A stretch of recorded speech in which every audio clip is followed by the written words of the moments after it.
What's going on, everyone, and welcome back to the channel for another rebuild on FM22. Today we are taking on the challenge of Sunderland, but we'll be starting with them in the Championship following their promotion from Sky Bet League One last season. If you want to figure out how to get the updated databases, I've done a video on it on the channel. Please do go and check it out. But we are taking control of Sunderland as we go into the 2022-2023 season. Now, without any further ado, if you like the rebuild content, please do drop a like on the channel down below. And if you are new, subscribe whilst you are down there. But let's dive in to today's rebuild. We are about to go into the first game week of the season, Saturday the 23rd of July, which is actually a week before the actual real life Championship season starts. So Sunderland would have already kicked off their campaign in the Championship. Let me know down in the comments how Sunderland did get on, you Sunderland fans out there. But obviously they are a former I would say big team in the Premier League. Obviously they're not the sort of elite tier teams, but they were a big team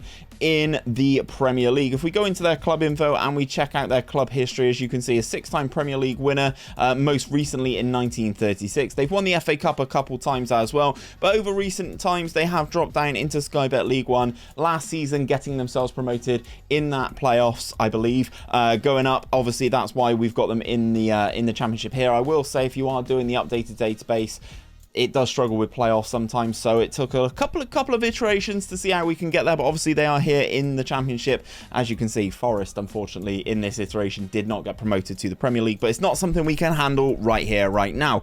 So first and foremost, that is the Championship. We're going to talk initially about transfers because I've made some signings. So first and foremost, I looked at this Sunderland team and I thought, man, we need a goalkeeper. I've signed John Ruddy. He's 35. He's been released by Wolves in this database, and he's coming to play a season of football in the Championship. As you can see, the comparison here next to Anthony Patterson is quite severe for someone who is 35 years of age. But John Ruddy comes in as a goalkeeper for us. We've also signed this guy as well, 𝘼𝙗𝙤𝙪 𝘼𝙗𝙤𝙪. I'm going to call him 𝘼𝙗𝙤𝙪 is what I'm going to call him. He's going to come up front to play up top.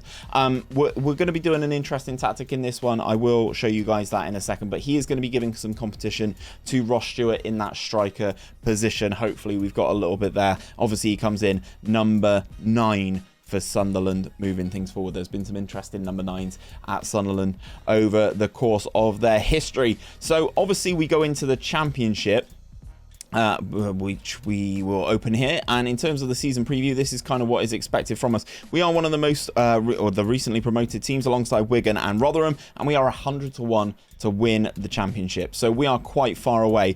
Part of the issue with this, I will say, if we go on to Nottingham Forest for a second, obviously where I am using an updated database, Mr. Steve Cooper has got some absolute worldies playing for him in the Championship, like 𝘼𝙗𝙤𝙪 here, and where's Mr. 𝘼𝙗𝙤𝙪? He's here somewhere, I'm sure he is. I'm probably not seeing him. He definitely is here though. They do have Jesse Lingard as well, so yes, Forest in the Championship with these players going to be a big problem. But we are 100-1 to win the title and predicted to finish in 21st, which is a little bit of an issue in some of the other competitions. Obviously we're in the Carabao Cup and the Emirates FA Cup.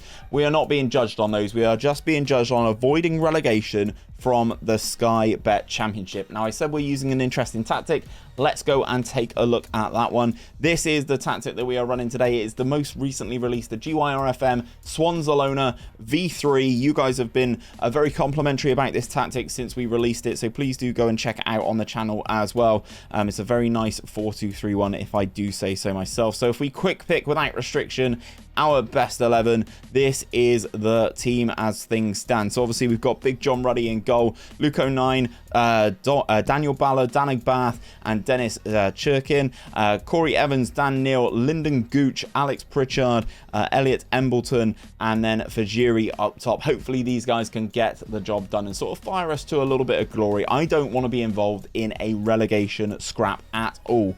So hopefully this team with the 4-2-3-1 that we've got here from GYRFM will put us in good stead. Let's simulate the whole season by going on holiday with this tactic plugged in. Let's see how we get on. And guys, season number 1 is in the books, and we did avoid relegation, thankfully, from the Championship. We actually had a really good season. This tactic is pretty darn good, if I do say so myself, and we finished up in 7th in the Sky Bet Championship. We did miss out on playoffs by just 3 points, though, but all in all, a very good season. Blackpool, Stoke and Reading have been relegated. Burnley and Swansea promoted. Is this a sign of things to come for the 2022-2023 season? Watford, Forest, Norwich and Blackburn all inside the playoffs, and I believe the playoff final hasn't been drawn yet. So let's have a look at the playoff semis. Yeah, so Blackburn versus Watford, Norwich versus Nottingham Forest is going to be some interesting battles there. In terms of some of the other competitions, though, we were knocked out in the 4th round of the FA Cup by Stoke City, and we're knocked out in the 3rd round of the Carabao Cup by Aston Villa as well. So all in all, a pretty darn good season. If we go onto the home screen, I just want to show this to you guys. 𝘼𝙗𝙤𝙪, 28 goals for him. Pritchard, an average of 7.43 with the most assists as well. So we've done pretty well here. We were the best goal scoring team in the Championship, but the 3rd worst in terms of conceding, which is definitely a problem. But we have survived, and there is something I do want to touch on, because I put this out on Twitter a couple of weeks ago whilst I was working on this setup.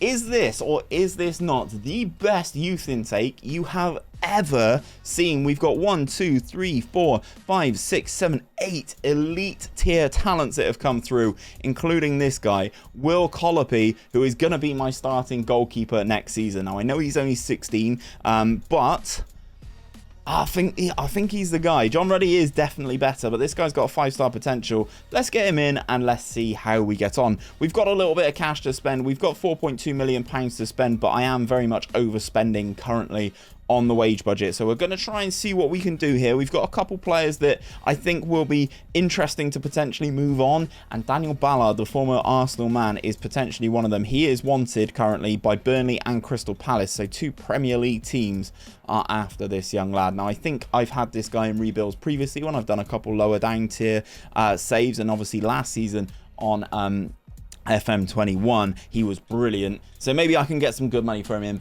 and really reinvest back into this team. Let's do the transfer update, let's do the summer, and let's see what we can do going into season number 2 in the Championship. Right then, guys, kicking things off with that transfer update. We have had a couple of outgoings. All of these, I will say, Ross Stewart did leave in the January. We will touch on him. And also the big boy, Daniel Ballard, did leave in the end. He has gone to Fulham for £14 million, which going into a Championship club is actually quite a lot of money for me to go in and reinvest. John Ruddy also gone to Aston Villa to be their backup goalkeeper for £325,000. So in terms of some of the transfers then, I will say we did get an affiliate club, a senior affiliate of Liverpool last season, and we brought in Leighton Clarkson and Cade Gordon as players. We've also brought in for this season on loan Alfie Dorrington. Now, if you guys haven't seen my youth only rebuild with Chelsea, this guy was brilliant, and he's come in on loan from Tottenham for the season. In terms of some of the other business we've done, Adrian Fine has come in from Bayern Munich of all clubs, 24 years of age, under 21 international for Germany. He comes in to be that deep line playmaker for me here. I think this is a massive upgrade, and I'm really looking forward to seeing how he gets on. We've also got Matt Clark has come in from Brighton. He was released as well, so another player that we brought in for a absolute free transfer. We've gone back to our senior affiliate of Liverpool and we've raided them again. Cade Gordon comes in, but also so does this man. Calvin Ramsey comes in on loan to play at right back for us. We're paying absolutely nothing for him, guys. If you do not use senior affiliates and you're so far down the league system, why? Senior affiliates are so powerful in the world of Football Manager. So we've got Calvin Ramsey here who comes in on loan. We went out and signed a striker though. Keenan Davis does come in from Aston Villa. He was transfer listed. Now I've had mixed reviews about this guy. I'm hoping he can come in and be a big dog for us. He's 6'3". He's got 16 strength. He's good on both feet.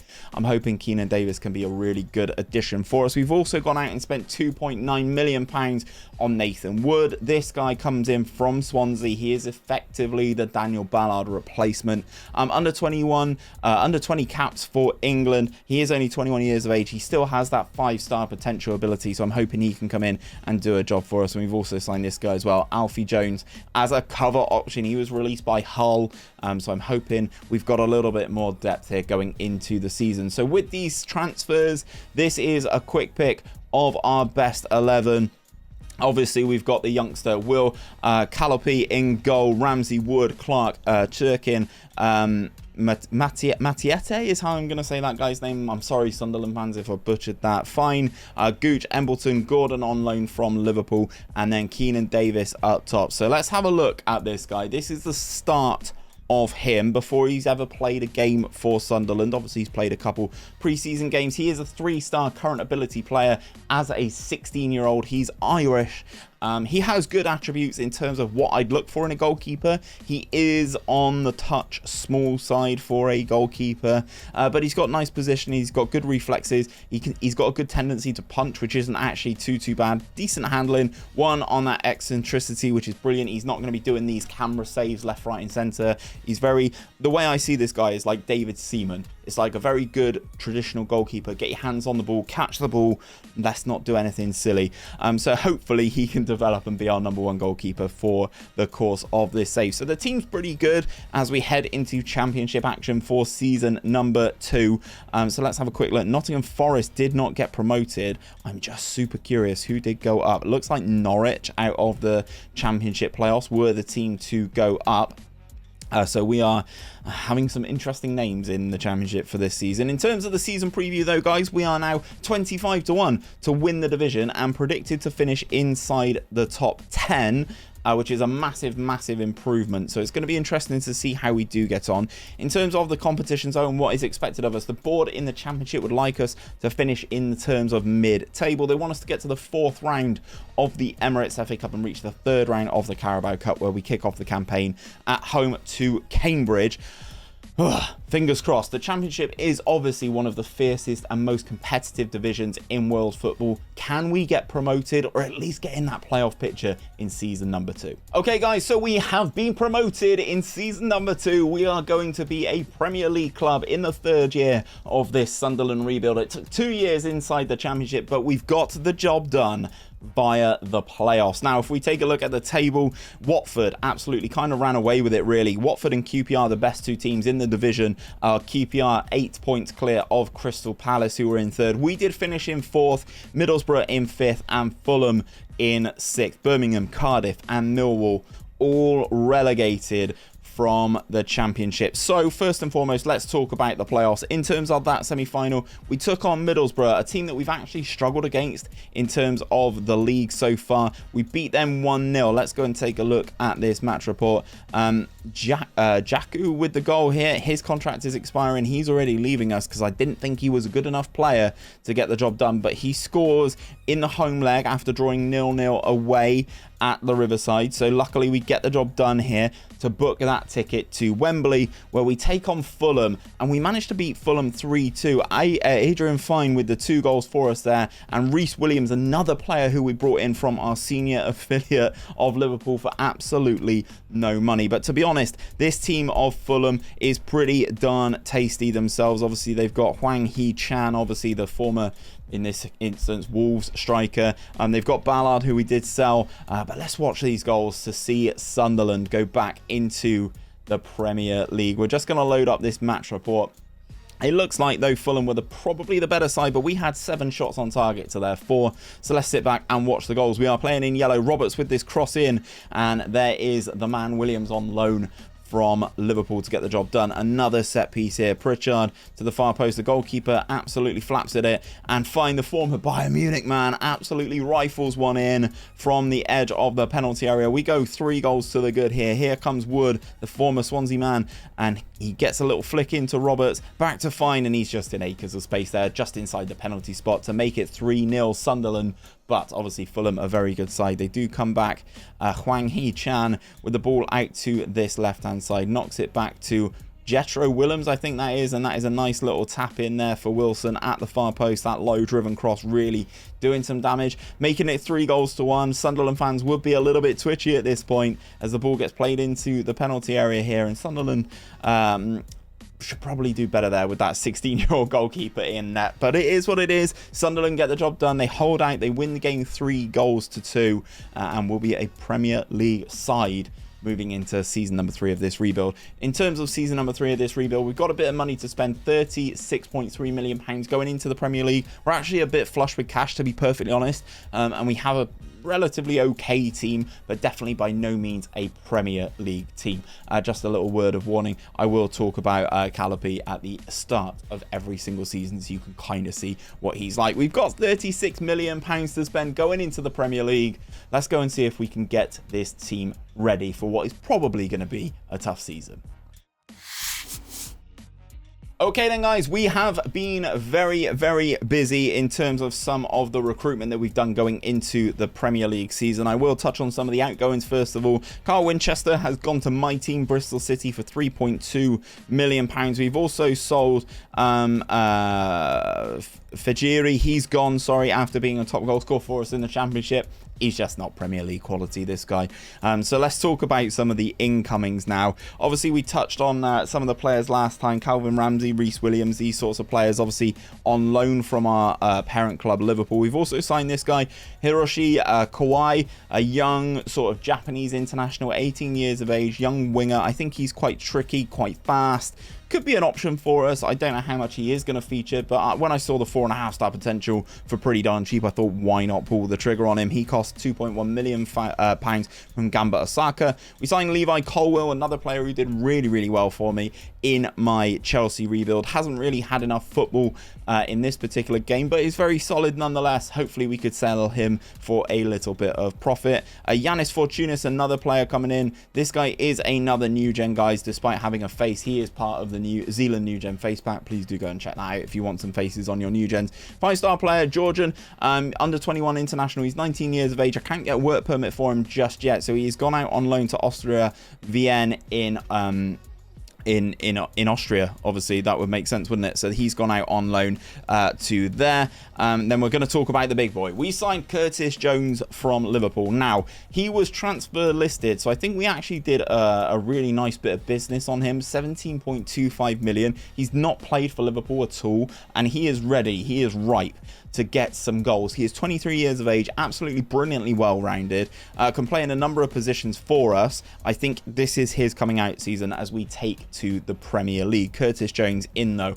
Washington Caruso, another young winger who looks like he could cause a little bit of damage. He's an Ecuadorian international, and look at these physicals, guys. 16 pace, acceleration and agility, and that 16 stamina. He's going to be a real constant threat for us on that right hand side. We've got a couple more players that I do want to talk about though. Timothy Fosu-Mensah comes in from Bayern Leverkusen on a free transfer. Obviously the former Manchester United man, didn't really play a huge amount for them. We also signed this guy, Halil is all I'm going to say this guy's name as to be that sort of central attacking midfielder. He can play up front as well, give us a little bit of an option. He has come in from Brentford on a free transfer.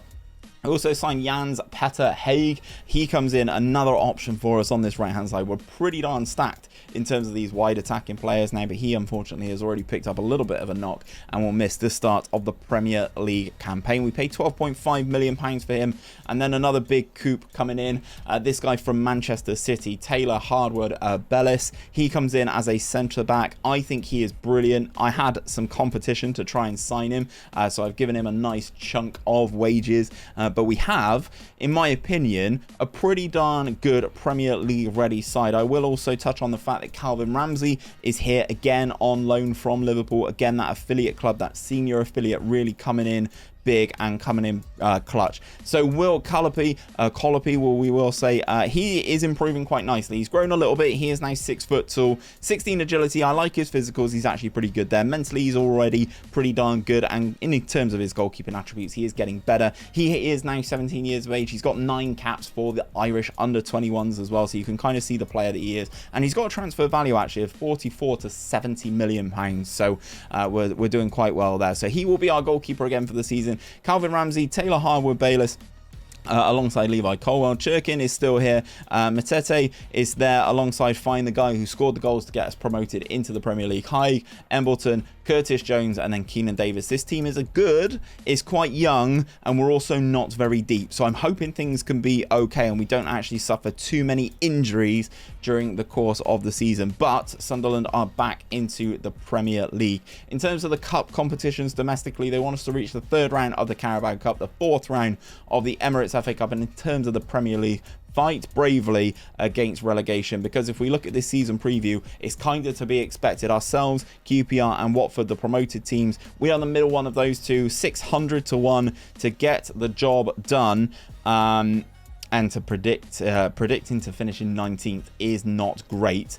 So fingers crossed we can get something done. Fingers crossed we can stay in the league. And Sandro Tonali is now a Liverpool player. And Zaniolo at Tottenham. Wow, that is a Antonio Conte signing if I've ever seen one. So let's simulate the season and see how we get on in the Premier League. It looks like it's being dominated by Manchester City. Imagine my surprise. So the season is over. The first season of Sunderland back in the Premier League. And we finished inside the top half, actually. Finished in 9th, which I'm actually ecstatic with. The team's done really, really well. 17 victories, 4 draws and 17 defeats. Very middle of the road. We finished with a positive goal difference, of 4. And there are some big teams, in my opinion, that have been relegated out of the Premier League. Brighton and Southampton, potentially teams that we could look at picking up. I don't know, picking up some players like a JWP. I'd love a bit of Ward-Prowse in this Sunderland team, to be perfectly honest. But in terms of the Premier League, very, very happy. Finish inside that top 10, and hopefully maybe next season we can push on for a Conference League place or something like that, or do something in a domestic cup. If we expand the competitions tab, you can see we got to the quarterfinals of the FA Cup as well as the 3rd round of the Carabao Cup. So we got a little bit further. We got a little bit further than kind of was expected, but also being knocked out by Man City and Manchester United respectively, not too bad. It looks like we did crash to the bottom of the Premier League table at one point after, what's that, 1, 2, 3, 4, 5 game weeks. We were bottom of the Premier League, but we've climbed back up. And it looks like we've been 8th, 9th, 10th, sort of in that area for a large period of time. Keenan Davis, top goal scorer for the club, 22 goals for him. Alex Pritchard continues to be a pretty darn good assister for us, and the team is looking pretty darn good. I'm really happy with how we've been and how we've got on in terms of all these competitions. Obviously, there's no European competitions to recap on, but ultimately, I think we've been doing pretty well. The money in terms of going into season number 4, we've got 78 million in terms of our overall balance and 49.3 million, so just shy of 50 million to improve this team a little bit more. We've got a couple players that I will say are wanted. Harwood-Bellis is wanted by Burnley and Swansea, and Elliot Emberton is wanted because he is on the transfer list, as we will be trying to improve that position. If we take a look at the transfers that we've already done, no additional ones in January this time around. So let's go spend that £50 million of Premier League TV money and see what we can do with this Sunderland team. Okay, so going into season number 4, we had 50 million quid of Premier League money to spend. And first and foremost, I have to talk about an outgoing. Taylor Harwood-Bellis is gone. He has gone to Burnley for £29.5 million. He is the biggest outgoing that we've seen in this save so far. Elliot Embleton has gone to QPR as well for £12 million.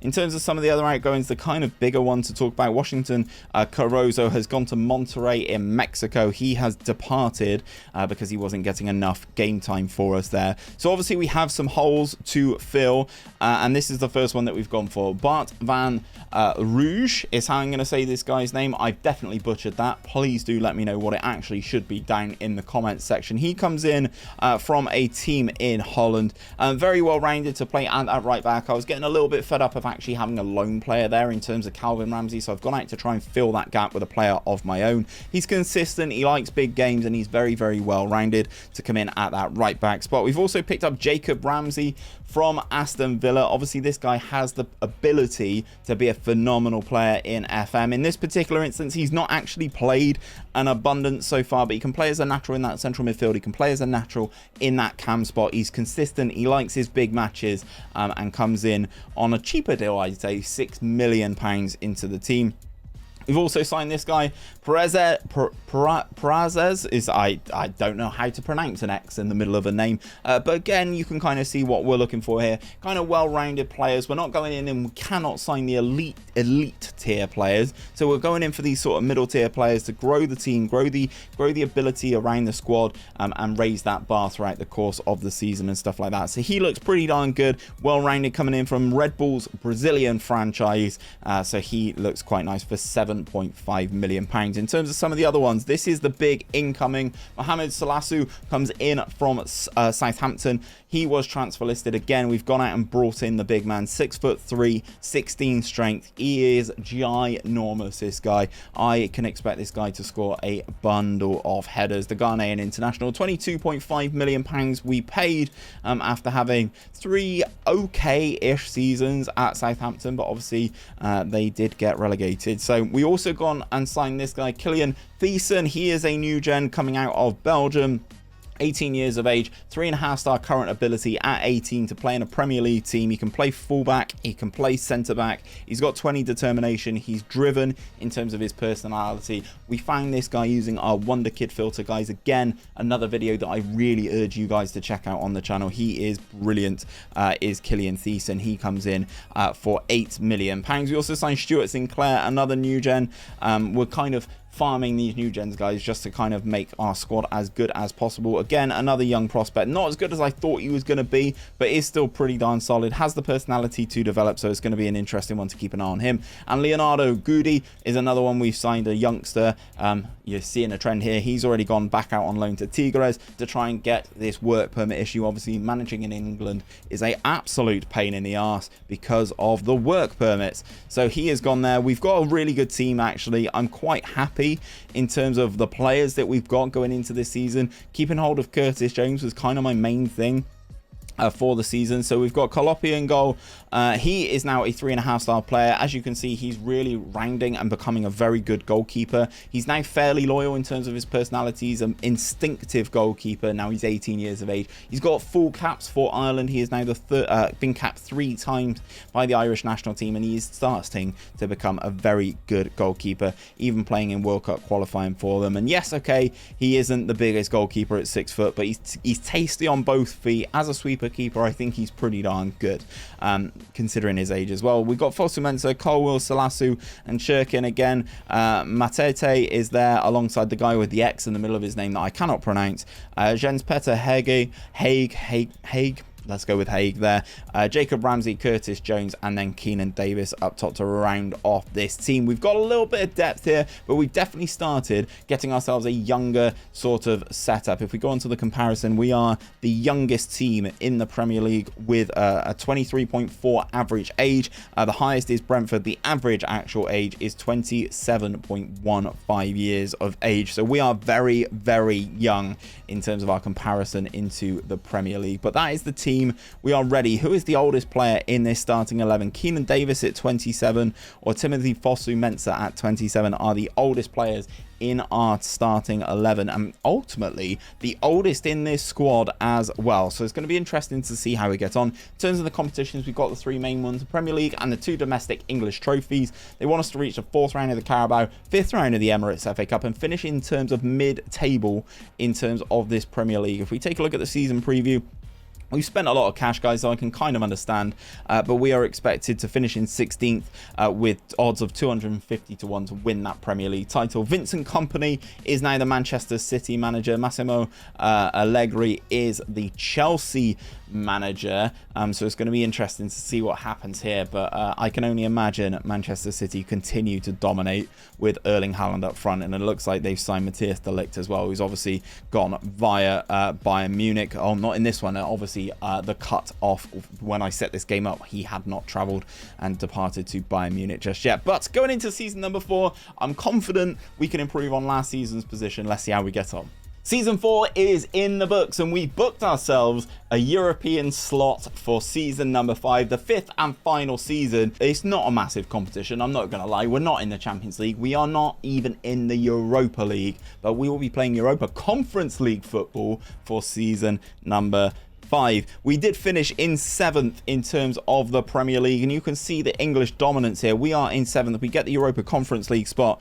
Everton qualify for the Champions League despite finishing in 9th in the Premier League, because they've obviously won the Europa League. Newcastle cracked into the top 4 with 69 points. It's not actually a huge points return for Newcastle, but they make it into the top 4, which is a bit of a problem as we are trying to rebuild Sunderland here, but they've got a little bit more cash than we do. We got knocked out by Villa in the 3rd round of the FA Cup, but we did make it all the way to the final of the Carabao Cup, where we took on Manchester United and unfortunately came unstuck 2-0 thanks to goals from Gio Reyna and Dominic Calvert-Lewin. This Manchester United team is relatively interesting. They've signed Guzans, they've signed Fofana, Neves, Reyna, and then obviously DCL up top for Manchester United. Do they still have Ten Hag as their manager? No, Erik Ten Hag, despite the Carabao Cup, is probably no surprise. And the Premier League, though, what's happening? Sorry, I know this isn't what it's about, but Erik Ten Hag has left his manager's role. Where's he gone? To Chelsea. What? He left Premier League champions Manchester United to go to Chelsea. Eric, you naughty, naughty man. Naughty man. Okay, so that's very interesting. We're going to have European football on Sunderland, in Sunderland for the time being. It's going to be interesting to see how we get on. We've got a transfer update for season number 5 coming up right now. We've got 80 million quid to spend, so let's get to spending it. Okay then guys, so before we get into this 5th and final season, you know how I do it on these rebuilds. If you are still watching to this point, please do let me know down in the comments by commenting Sunderland till I die. Now obviously I'm copying the TV show, the Netflix series about Sunderland. If you are still here, drop a comment of Sunderland till I die down in that comment section, just so I know that you're watching all the way, probably half an hour into this rebuild, which I know is quite intense. So let's dive in. We had some money to spend going into this 5th and final season. Obviously, we had to set our squad up to be able to play Europa Conference League football. We've signed a couple other players as well.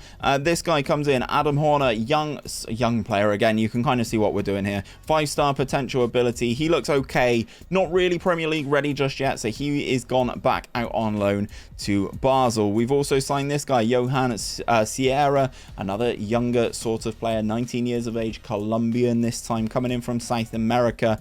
He made a couple appearances for us. These were all January signings last year. We also signed Telles Magno last season. He can play in 3 key positions for us, so he came in this January, but obviously I didn't update you. He came in for £4.9 million from New York City. We also signed Mulder. Mulder, this guy, Turkish international now.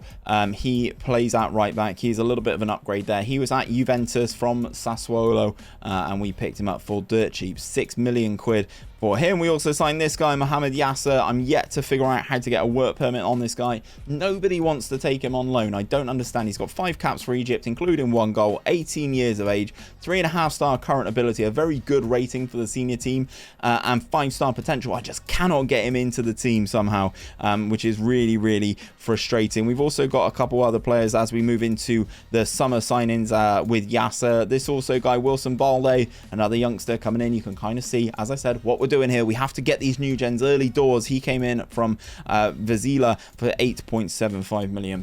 Paul Terrell, another new gen, comes in, this time from Espanyol. We're trying to get in. This guy is 20 in terms of his jumping reach, in terms of that attribute, 20 jumping reach. He's 6'4". This guy should, in theory, score a boatload of headers for us. We've also signed Lallana, not Adam Lallana though. Raul Lallana comes in from River Plate, and he's gone back out on loan to River. I think this guy has the ability to be a absolute orchestrator in the midfield. Good high determination, good flair, 16 passing technique, first touch.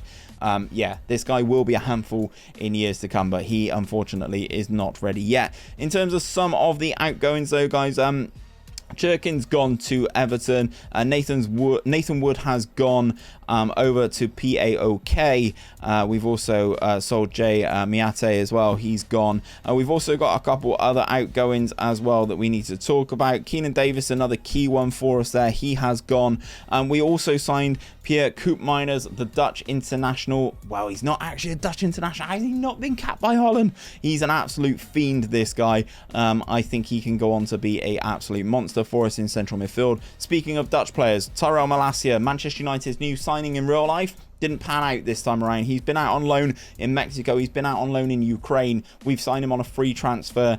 He's just a squad player, but I think Malacia can be a very good addition for us in that centre-back spot, or in that left-back spot. Tayden Menge, another, or Menji, I don't know how you actually pronounce this dude's name, another young player from Manchester United in real life, 24 years of age in this particular rebuild. He comes in, again, on a free transfer, 17 pace on a defender. You don't see it too much, so that's why we had to take the chance and bringing him in. And I needed a striker. Davis was leaving, and I know what you're gonna say, Steve, you always sign Benjamin Sesko, but if he's there, guys, I'm going to sign him. He was still at RB Salzburg. It took us a long period of time to get some ability to get some interest in him, but with Keenan Davis going, we signed Benjamin Sesko for season number 5. So in terms of the tactic and the team, if we quick pick without restriction our best 11, this is how we are doing. Where's Curtis Jones? I can't remember when Curtis Jones left. Let's hold on. Curtis Jones, he has gone to Manchester United, guys. I completely forgot to mention, this is probably what started the January spending spree. He went for £44 million to Manchester United. I completely forgot to update you on Curtis Jones, but this is our starting 11. Colopy doing really well now. He's actually an elite tier goalkeeper already, and he's only 19 years of age. So maybe the myth around playing young players early, it doesn't really matter too much. He's only 19. He's only going to go further into his prime as a goalkeeper, but the attribute I like on him is the 17 for decision making. That is really elite tier, and could be a phenomenal player in this save if any of you guys wanted to pick it up. So we've got Menji as right back, 𝘼𝙗𝙤𝙪, Salasu, Malacia, 𝘼𝙗𝙤𝙪, Paredes is how I'm going to say that guy's name. I'm just going to ignore the fact that there's an X there. Haig, Ramsey, Telles Magno, and Benjamin Sesko. It definitely feels like we've leveled up. We are really deep in terms of our squad depth. I'm happy with things moving into this 5th and final season. In terms of these competitions, though, we've got the 3 that we've been in for the past couple of years, the domestic trophies in England, the Premier League, and the Europa Conference League, where they are expecting us to get to the quarter final stage. But obviously we are a team from England. Teams from England should be doing really well in this competition due to the sheer volume of cash available for English teams. In terms of the Premier League, though, this is the bread and butter. The board want us to avoid relegation from the Premier League, and if we take a look at the season preview, sorry, not the stages, we are 200 to 1 to win the division now. Newcastle, unfortunately, up into 9 to 1 and predicted to finish alongside Liverpool in that battle for the Champions League, which is absolute madness if you ask me, but they do have a lot of cash, don't they? So we are going to simulate this 5th and final season. I'll see you at the end of it. Right then, guys, so this rebuild of Sunderland has finished its final season, and this is the competition screen. All in all, a very successful season for us. Obviously, we finished in 8th in terms of the Premier League, which is a little bit of a ways away. Only 5 places going to the league in terms of European football. Liverpool qualified for the Conference League. We qualified for the Europa League for next season because we won the Europa Conference League. So we are stepping up our tiers of European competition. Crystal Palace down there, relegated, but have qualified for the Europa League. Southampton also relegated for another period of time. First of all, let's talk about this Carabao Cup. We lose the Carabao Cup final to Liverpool 2-1. It seems like it is still a big team trophy, this one, despite Southampton winning it once. Tristan Peterson scoring the 2 goals for Liverpool, obviously our former senior affiliate. Let's have a little peek at this guy. Yeah, he looks quite good, doesn't he? Coming through Derby's youth intake. Very nice of a forward there. He got the 2 goals and is now Liverpool's number 9. Moving things on in terms of the FA Cup, which is what I'm trying to get to, but this generating match report is taking up all my screen. FA Cup, we were knocked out again in the 5th round by Liverpool. But if we go on to the Emirates FA Cup, Crystal Palace win that. Editor Jack, you will appreciate that. Winning the FA Cup despite getting relegated, which is interesting. In terms of the Premier League, we did okay. A lot of the budgets above us are higher. Benjamin Sesko doing Benjamin Sesko things. Europa Conference League, though, we win that 1-0 in the final, beating Feyenoord. Jacob Ramsey, the youngster from Aston Villa, doing the job despite a poor performance from Benjamin Sesko here. But we get the job done. We lift a European trophy as Sunderland manager and would be playing Europa League football next season. We did very, very well in a lot of these competitions. In terms of the Europa Conference League en route, though, let's see how we did get on. Slovan Bratislava beat them relatively comfortably. Wolfsburg then losing away but winning at home. Atalanta, that's actually quite a big scalp, beating them 1-0 away and 2-1 at home, and then that 1-0 final victory against Feyenoord. So overall, guys, that is the Sunderland rebuild. Let me know down in the comments as well who you would like to see me rebuild next. And if you want to check out the tactic I used, have a look at this video, which will explain and break down the 4-2-3-1 used in this Sunderland rebuild.